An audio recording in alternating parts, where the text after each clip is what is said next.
Good evening, everyone. Back again with today's Sociolinguistic Project, and today we'll talk about Project 2 with me, Marcellinus Bhanu. I'm from class 336807, with my student number is 33220073, and today we will have four topics. First, we'll talk about language chains, and then for topic 2, we'll talk about female language feature. Topic 3, sexiest language. And the last one is topic 4, stereotypes. Let's start. So, topic 1, language change. Definition. Language change is the ongoing process by which language evolve in their structure, vocabulary, and usage over time.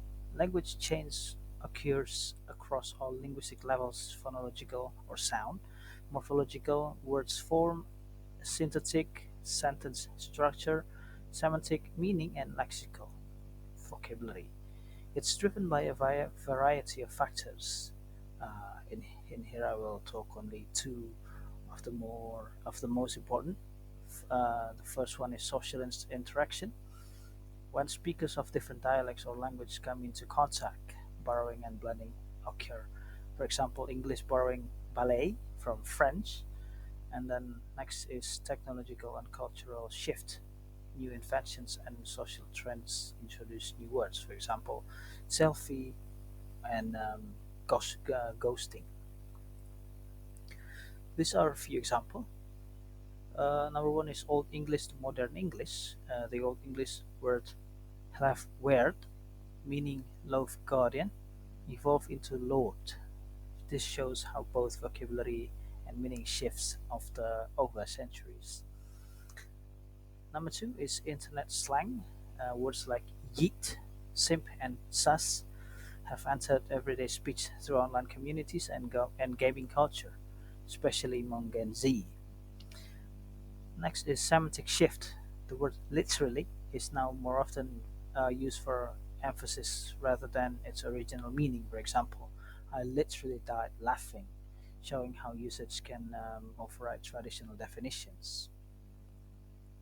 Next, topic 2, female language feature.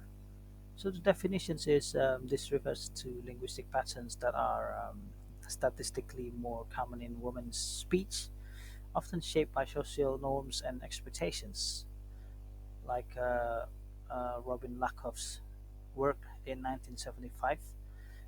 Uh, Language and women's place purpose that women's language is characterized by features such as tag questions, hedges, and politeness strategies. So these features were initially interpreted as signs of social insecurity and subordination. However, late research, for example, Deborah Tannen gender-like theory, reframed them as different style and communication. Women may use this feature to build rapport, shows empathy, or maintaining harmony, especially in mixed gender conversations. Here's our few example. We can see here the tag question in conversations, usually in the more common use in conversations. That was a great movie, wasn't it?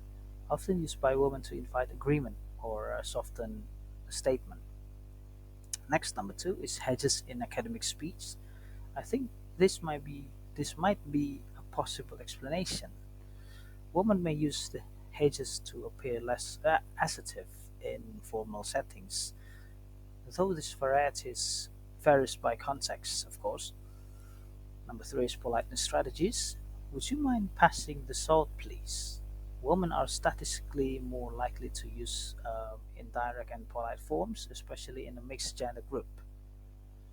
Next is topic 3, sexiest language. Definition.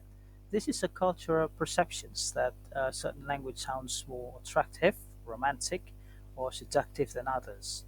Language like French, Italian, and Spanish are more ranked as sexiest in global surveys. Why?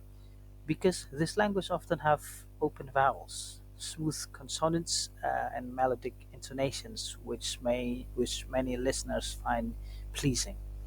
French is linked to Paris, fashion, and romance. Sorry, Italian to opera and passion, Spanish to dance and drama.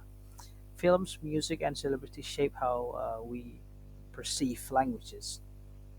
Think of how James Bond's villain often have Eastern European accent, while romantic lead speaks French or Italian. So the example, French in pop culture, often called the language of love. French is romanticized in films like Midnight in Paris or songs like La Vie en Rose. Next, Italian in opera and cuisine. Italian is associated with passion and beauty, reinforced by opera, fashion, and phrase like "ti amo" or "bellissimo." And lastly is Spanish in music and dance. Spanish is seen as sensual and rhythmic, popularized by Latin music genre like reggaeton and artists like Shakira or Bad Bunny. We get into the last topic, topic four, the stereotypes. So the definition stereotype in social linguistics are offer simplified and often prejudiced beliefs about how certain groups speak. Linguistic stereotype can be based on region, ethnicity, gender, or social class. These stereotypes are not only inaccurate, they're harmful. They can lead into linguistic discrimination, where people are judged or excluded based on how they speak. This affects hiring, education, and social mobility. So the example, the southern U.S. accent, often stereotyped as slow or uneducated, despite being a rich and rule-governed dialect with a deep cultural roots. Next is AAVE or African American Vernacular English, wrongly labeled as bad English, even though it follows consistent grammatical rules. For example, habitual be as in she be working. Next, the last one is British RP accent.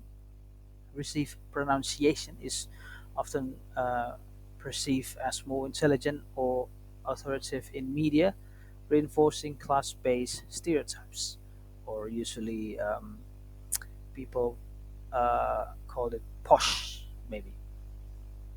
So that's all for the conclusion for today is that sociolinguistic reveals how language reflects and shapes our social world from a way language evolved over time to how gender stereotypes and cultural perceptions influence speech. It's clear that language is never just about words, it's about identity, power, and connections. Uh, Thank you. That's all for the presentations for today, and thank you for the attention. Goodbye.